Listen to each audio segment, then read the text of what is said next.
you're on the fence about seeing a Coheed and Cambria show, let this video be a lesson as why you should go see them, especially if you can catch the No World for Tomorrow Neverender. You see what I did there? I said if you're on the fence, because it's one among the fence. I'm very smart. I was fortunate enough that I got to see Coheed on their 4th stop of the Neverender. I think it's No World for the Waking Mind. Did I get that right? Anyways, it was the 4th night of the tour, and it was at Pier 17 in New York City. I've always wanted to check out this venue, and I'm so glad I finally got to see it. So I was very excited to go catch one of my favorite Coheed albums played in its entirety, but we had to get to New York City first, and that's not always an easy feat. So we know they're going to play No World for Tomorrow in entirety. But if I had to pick the selections off of Vaxis 2 that they will be performing tonight in New York, my vote would be Shoulders, Disappearing Act, Bad Man, Ladders of Supremacy, Rise, and Coheed Rhapsody, and then maybe Beautiful Losers. Ooh, there's some action going on there. I have driven through this tunnel for years, and I've never seen cops speed down it. Here come more!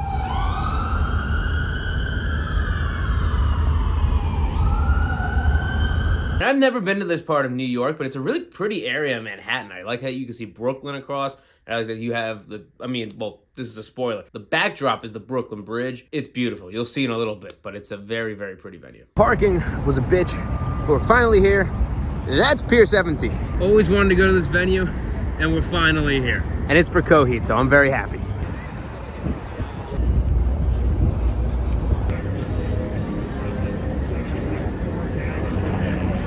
Doors are running 11 minutes late, and I'm cold. Finally in. I have to piss like a racehorse. This is very bad. I'm gonna go let everything out. This is my new favorite venue, though.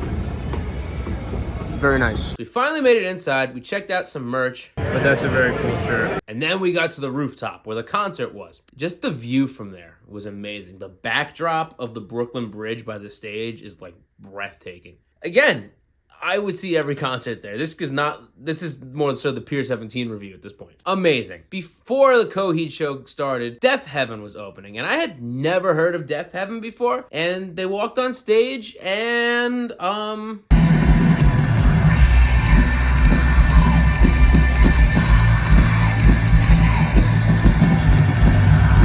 I will be fair in my critique when I say they were not my thing. Mainly, well, there's a couple things. One, their mix was not the best. It really hurt my ears. Granted, I didn't have earplugs in. Don't do that. Wear earplugs to concerts. But I thought their mix was just way too harsh, and they had a lot of high end. The guys' vocals were not personally my thing. I like growls and I like screaming, but it just, the drummer was amazing. I looked them up afterwards on the way home, and they played like 5 songs, but every song is like 14 minutes long. That's an exaggeration, but they are long songs that they play.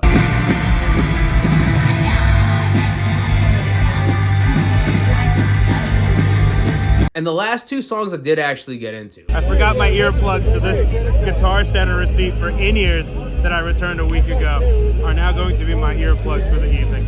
Don't make the same mistake I did, people. Bring your earplugs. Also, that was Deaf Heaven. Deaf Heaven, not Deaf Haven. Deaf Heaven. The last 2 songs grew on me, but I'm probably not going to go stream them. But that's your thing. Check them out. Because of the early 10 o'clock curfew, there wasn't a whole lot of waiting around. So once Deaf Heaven got off the stage, it was only like a 15-minute wait until Coheed started.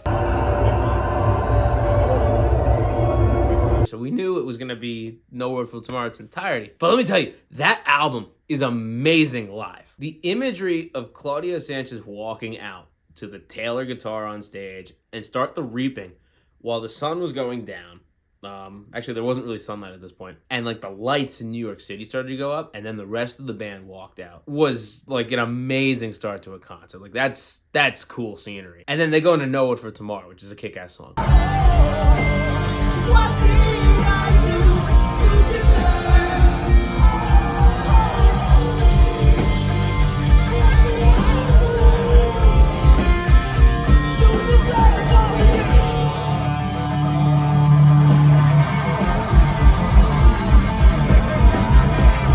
There were 2 songs I was really, really excited to hear live. Do you know what they were? Leave a comment if you think you know exactly which 2 songs I was most excited to hear live. I'll give you a second to comment that.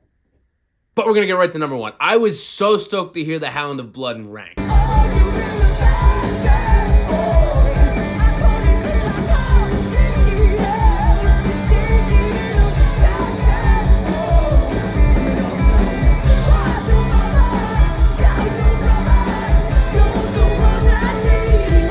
But that is such a killer song. I have so many good memories hanging out, listening to the whole album.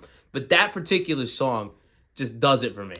And hearing it live for the first time was like goosebumps. I mean, I can't get the goosebumps now because I'm not in the moment, but this was all goosebumps. And this was my third time seeing Coheed, but there were so many songs I had never heard live before that they played from No World for Tomorrow, because they don't usually play a bunch of them. Like Feathers, The Running Free was awesome. Gravemakers and Gunslingers kicked ass live.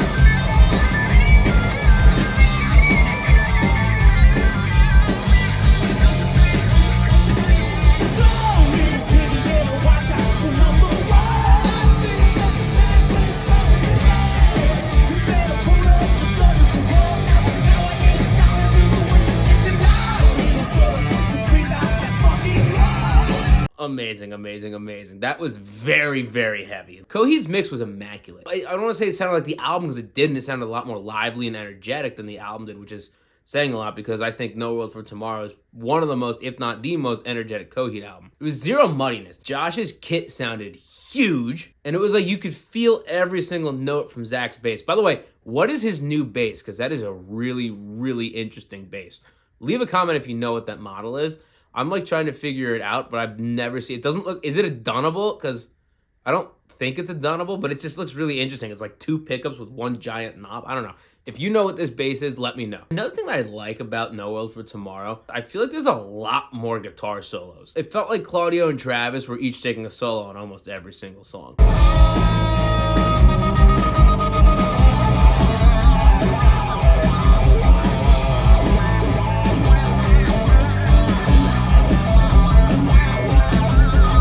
They brought the shreds that night. The second song I was super excited to hear from No World for Tomorrow was Radio Bye Bye. That song is such a bop.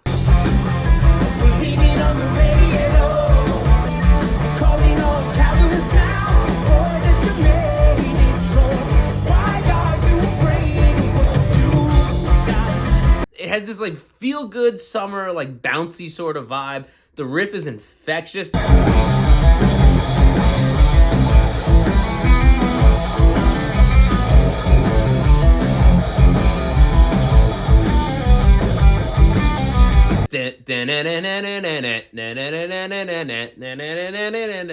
Like my air guitar, like I don't know what this is. Yeah, I was ecstatic to hear that live too. And then On the Brink, it's such a good conclusion to the whole album, but specifically the Hail times 57.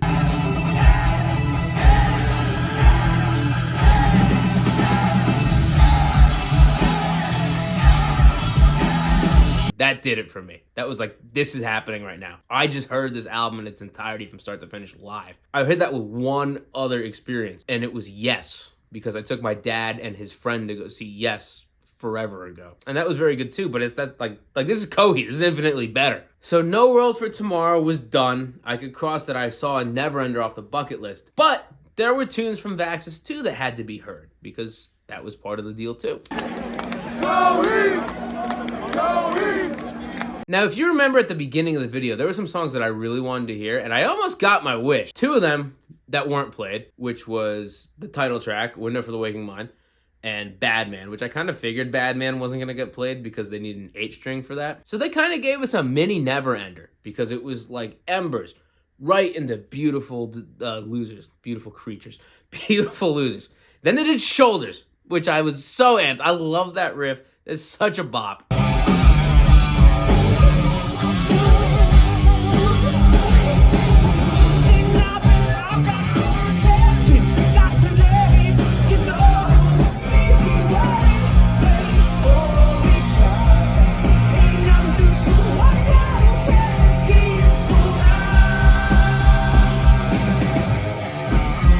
Then I noticed at the beginning they had the synthesizer set up, and that could have been for a couple things. I thought maybe Claudio was going to play the piano parts on the Brink, but deep down I was like, okay, we're going to do Disappearing Act. And they did.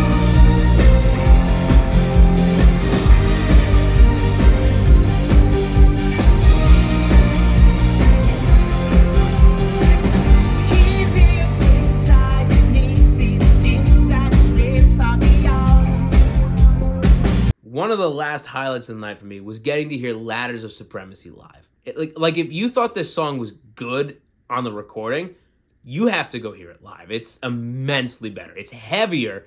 It just hits you so much better. It just, oh God, it was amazing. They are such talented musicians, all four of them. And then being like 20 feet away from that, it's just like, wow. Some people get blown away by seeing Steve Vai rip for an hour and a half. And for me, just seeing this band perform, because it's not necessarily, it's all about the song. Does that make sense? It's just like every single song is a perfect balance of like ear candy, but like this underlying technical prowess that they throw in there. And it's awesome. You know, because you're a Coheed fan and you're watching this video.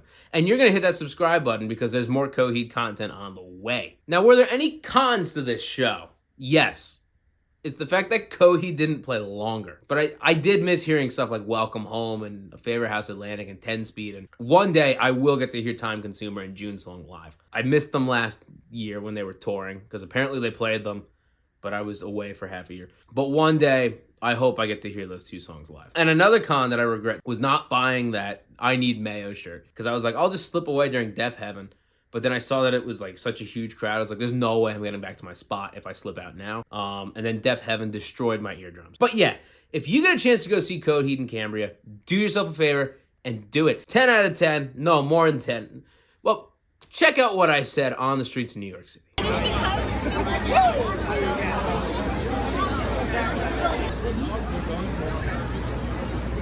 That was a show for the ages. Coheed absolutely slayed. I said that, Pedro Pascal. And slay. And yas. I mean, we knew what the setlist was going to be, but the cuts from Vaxis 2 did not disappoint. And they sound so much better live, I have to say. I give it, like, I don't know, a 1,000 out of 10. If you can catch this tour, go see it. Do yourself a favor and go check it out. It's not raining, which is nice. I'm gonna walk to my car. My earring is shot. But thank you for checking out the video. If you liked it and want more Coheed content on the way, hit that subscribe button, give it a thumbs up, and I will see you in the next video.